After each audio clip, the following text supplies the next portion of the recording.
Querido irmão, graça e paz, seja bem-vindo a esse canal. O audiobook de hoje é Bênção ou Maldição? A escolha é sua, de Derek Prince. Curta, se inscreva e compartilhe o canal para que mais vidas possam ser edificadas. E vamos à leitura. Capítulo 14. Conversas carnais. Não é difícil para os cristãos compreenderem que as forças espirituais dirigidas contra si pelos servos de Satanás podem ser perigosas e prejudiciais. No entanto, muitos cristãos ficariam surpreendidos ao tomarem conhecimento de que há situações nas quais as forças espirituais que emanam de outros crentes também podem ser prejudiciais. Todavia, em Tiago 3, 14 e 15, o apóstolo escreve tanto para os cristãos como acerca deles, quando lança o aviso: mas se tendes amarga inveja e sentimento faccioso em vosso coração, não vos glorieis, nem mintais contra a verdade. Essa não é a sabedoria que vem do alto, mas é terrena, animal e diabólica. Para descrever um determinado tipo de sabedoria, Tiago usa adjetivos em 3 níveis descendentes. Primeiro, terreno. Abaixo deste, animal. E no fim, diabólico. A chave para compreendermos este processo descendente reside no segundo adjetivo, aqui traduzido por animal. Outras versões dizem sensual. A palavra grega é psuchikos, formada diretamente a partir da palavra psuche, que significa alma. A palavra portuguesa correspondente seria carnal. Traduzida desta forma, ela encaixa-se naturalmente com a imagem bíblica da personalidade humana. Em 1 Tessalonicenses 5,23, Paulo ora: e o mesmo Deus de paz vos santifica em tudo, e todo o vosso espírito, e alma e corpo sejam plenamente conservados, irrepreensíveis para a vinda de nosso Senhor Jesus Cristo. Aqui Paulo junta os 3 elementos que compõem uma personalidade humana completa, nomeando-os por ordem crescente, do maior para o mais pequeno: o espírito, a alma e, por último, o corpo.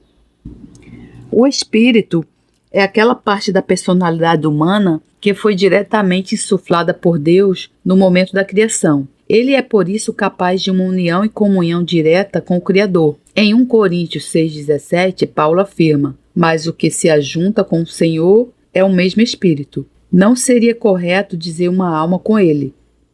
Só o Espírito do homem é que é capaz de se unir diretamente com Deus. No padrão original da criação, o Espírito do homem relacionava-se para cima com Deus e para baixo com a sua alma. Deus comunicava diretamente com o espírito do homem e através do espírito do homem com a sua alma. Em conjunto, o espírito e a alma do homem expressavam-se através do corpo. Na queda, como resultado da desobediência do homem, o seu espírito foi separado de Deus e, ao mesmo tempo, a sua alma começou a expressar-se independentemente do seu espírito. Este novo relacionamento desarticulado foi tanto a consequência como a expressão de rebelião do homem contra Deus. Noutra passagem do Novo Testamento, a palavra carnal denota a atividade da alma do homem quando não tem o relacionamento adequado com seu espírito. Assim, ela descreve uma condição que é contrária à perfeita vontade de Deus. Isto pode ser estabelecido ao considerarmos brevemente outras 2 passagens do Novo Testamento, onde a palavra psíquicos, ou seja, carnal, ocorre. Em 1 Coríntios 2, 14 e 15, Paulo diz que o homem natural, carnal, não compreende as coisas do Espírito de Deus e não pode entendê-las, porque elas se discernem espiritualmente. Por outro lado, o que é espiritual discerne bem a tudo. É óbvio que carnal e espiritual se opõem. A pessoa espiritual funciona de acordo com a vontade de Deus. A pessoa carnal não está em harmonia com Deus.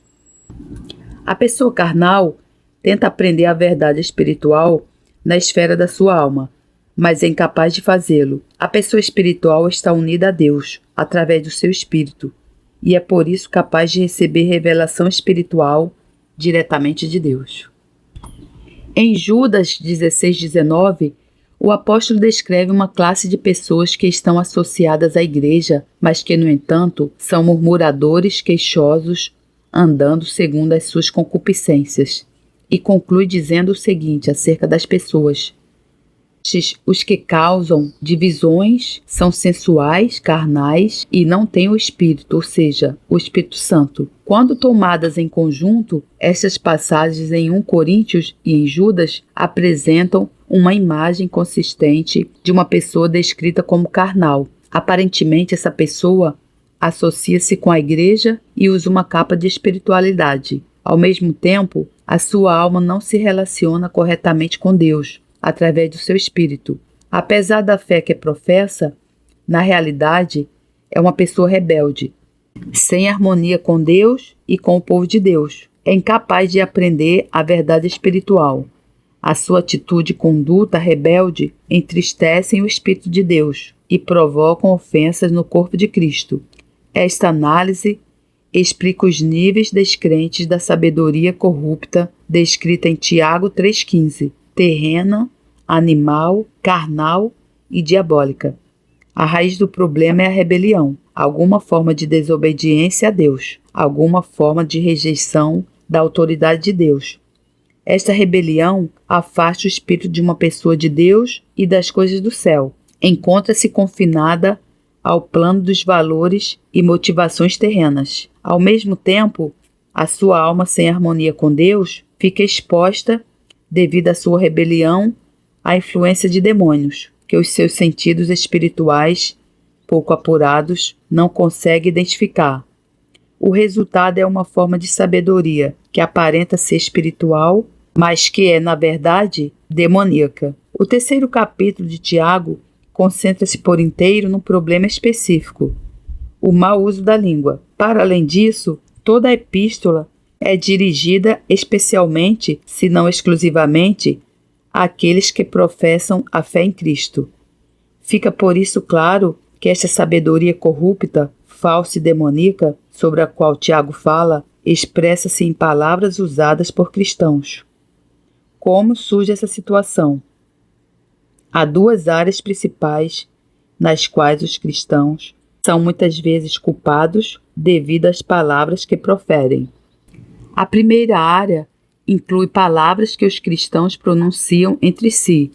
A segunda inclui palavras que proferem para Deus, especialmente em oração. O Novo Testamento dá avisos muito claros aos cristãos sobre como devem falar acerca de outras pessoas, e especialmente acerca dos outros crentes. Em Tito 3,2, Paulo afirma que não devemos infamar ninguém. A expressão ninguém aplica-se a todas as outras pessoas, sejam crentes ou não. O verbo grego traduzido por infamar é blasfemo, do qual a palavra blasfemar é derivada.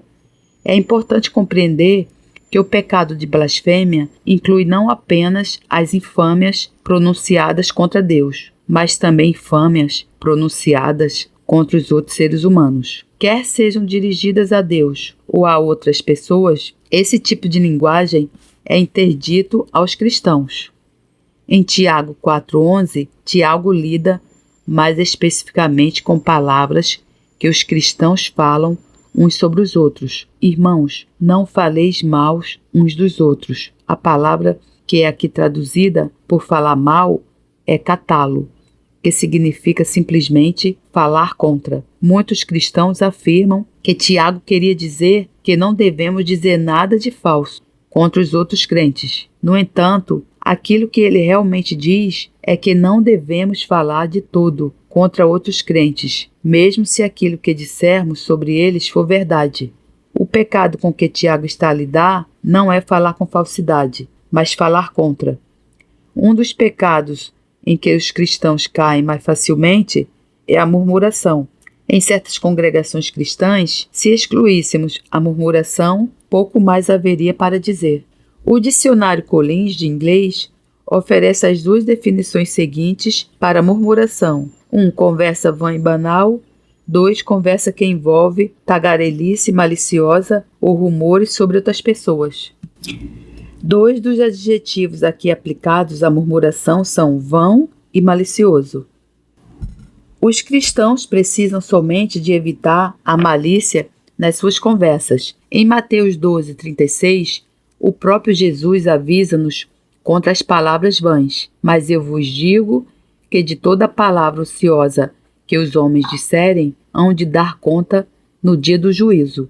Embora o Novo Testamento proíba explicitamente a murmuração, muitos cristãos veem-na como um pecado inofensivo. Contudo, esta não é de certeza a forma como Deus vê as coisas. Em Romanos 1:29-30, Paulo expõe algumas das consequências do homem voltar as costas a Deus.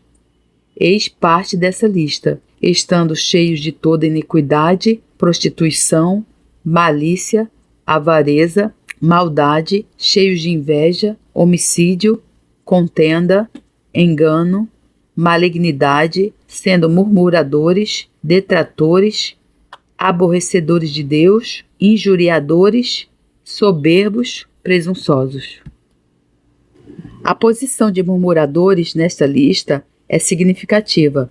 Algumas das atitudes do coração diretamente associadas com a murmuração são a contenda, o engano e a malícia. Os próprios murmuradores são classificados juntamente com detratores, aborrecedores de Deus, injuriadores, soberbos e presunçosos. Os cristãos que se entregam à murmuração podem achar que são exceções, mas não é assim que Deus os vê.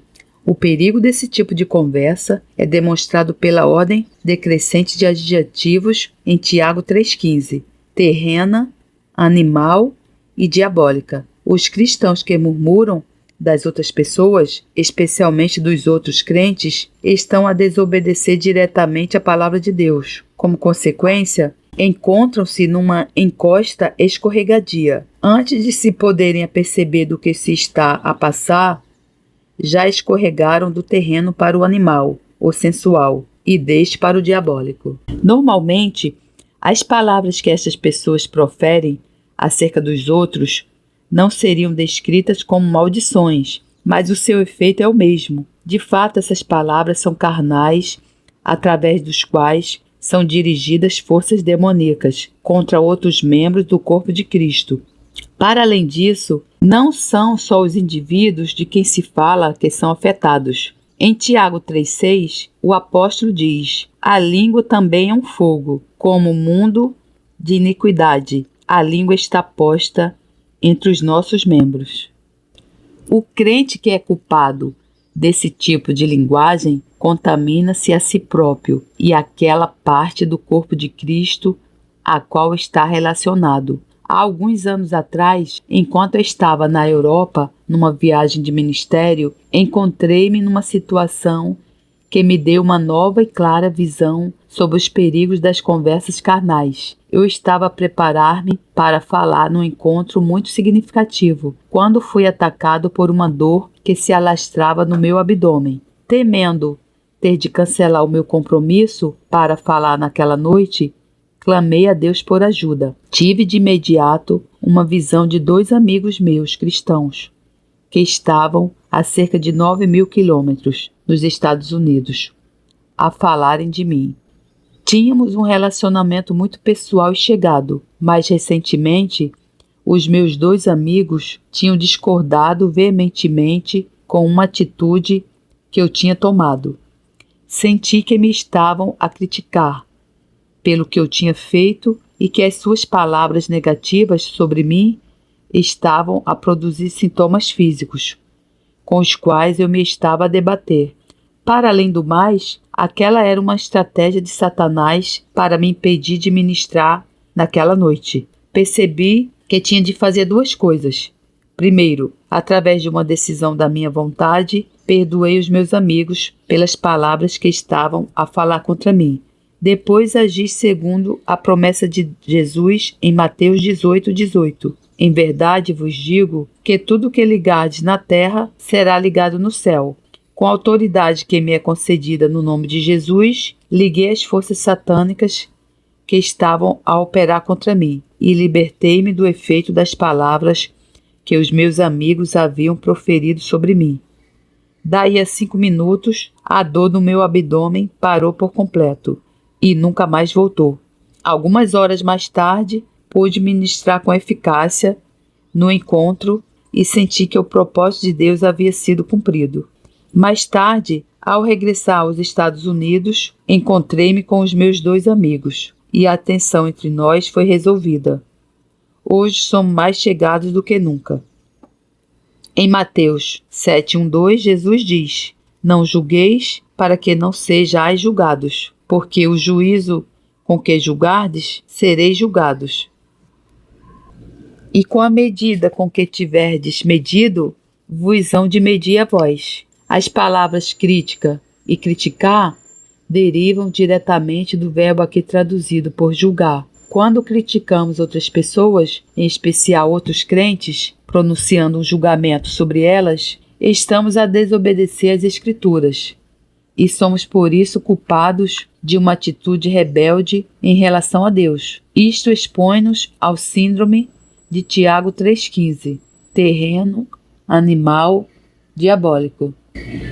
Se discordarmos da conduta de outro crente, é-nos permitido, por vezes, necessário seguir o padrão de Paulo, quando discordou de Pedro no que dizia respeito às práticas judaicas. Em Gálatas 2,11, Paulo afirma: resisti-lhe a Pedro na cara. Paulo não criticou a conduta de Pedro aos seus co-obreiros, Barnabé e Tito. Pelo contrário, ele dirigiu-se diretamente a Pedro e expôs as diferenças com ele, em pessoa. Se Paulo tivesse sido culpado de criticar Pedro pelas costas, o relacionamento entre eles poderia ter sido permanentemente destruído. No entanto, em 2 Pedro 3,15, escrito próximo do fim da vida de Pedro, ele falou com calorosa aprovação da sabedoria que foi dada ao nosso amado irmão Paulo. Em Provérbios 27,5, Salomão afirma o seguinte, como um princípio de conduta: melhor é a repreensão aberta do que o amor encoberto.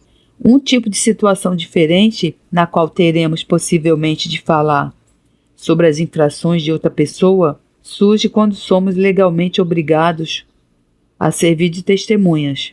Neste caso, é o nosso dever falarmos a verdade, toda a verdade e apenas a verdade. Contudo, ninguém pode ser ao mesmo tempo testemunha e juiz. Numa situação dessas, não desempenhamos o papel de juiz, mas de testemunha. Deixamos a responsabilidade de pronunciar um julgamento para outra pessoa. O pecado específico contra o qual somos avisados por Jesus é o de tomarmos a posição de juiz quando Deus não nos nomeou para tal. Ele também nos avisa que se dermos lugar a criticar as pessoas a seu tempo, partindo de uma fonte ou de outra, o mesmo tipo de crítica que falamos contra os outros ser-nos-á retribuído. A pungente análise bíblica sobre os danos causados pelo mau uso da língua provavelmente deixa a maior parte de nós sem possibilidade de dizer inocente. Se reconhecermos que fomos de fato culpados de ferir outras pessoas com a nossa língua, concupiscando-nos dessa forma a nós e ao corpo de Cristo, temos de nos arrepender e buscar o perdão e a purificação de Deus. Também podemos precisar de pedir perdão àqueles que ofendemos. Para além disso, temos de aprender a proteger-nos das palavras ofensivas e nocivas que outros possam falar contra nós. Na terceira parte, iremos lidar com este assunto de proteção. Questionário 1. Quais são os 3 elementos em que consiste a personalidade humana? 2. Que parte foi soprada diretamente por Deus na criação? 3. Quais as 2 características baseadas em 2 das 3 partes que estão em oposição uma com a outra? 4. Verdadeiro ou falso? O pecado da blasfêmia tem lugar só quando falamos mal contra Deus? 5. Quais os 2 adjetivos que são aplicados à palavra mexerico? 6. Criticar crentes de tal forma a pronunciarem-se em julgamento sobre eles faz-nos culpados de uma atitude, para com Deus. 7. Verdadeiro ou falso? O mesmo tipo de crítica que fazemos contra outros será usada contra nós. Aplicação na vida. 1. Descreva pelas suas próprias palavras o carnal. 2. Quais são alguns dos abusos da língua? 3. Já alguma vez participou em carnais ou em abusos da língua? Como? 4. Considere pedir perdão àqueles que ofendeu. Versículo para memorizar. O homem alegra-se em dar uma resposta adequada, e a palavra, a seu tempo, quão boa é. Provérbios 15, 23. Proclamação de fé. Sejam agradáveis as palavras da minha boca e a meditação do meu coração perante a tua face, Senhor, rocha minha e redentor meu. Salmo 19, 14. Respostas. 1. Espírito, alma, corpo. 2. Espírito. 3. Carnal e espiritual. 4. Falso. Blasfêmia também se refere a palavras mais ditas contra os nossos irmãos seres humanos. 5. Oco, malicioso. 6. Rebelião. 7. Verdadeiro. Glória a Deus, louvado seja o Senhor, que a graça do Senhor Jesus Cristo, o amor de Deus e a comunhão do Santo Espírito estejam com vocês. Amém. Deus lhe abençoe.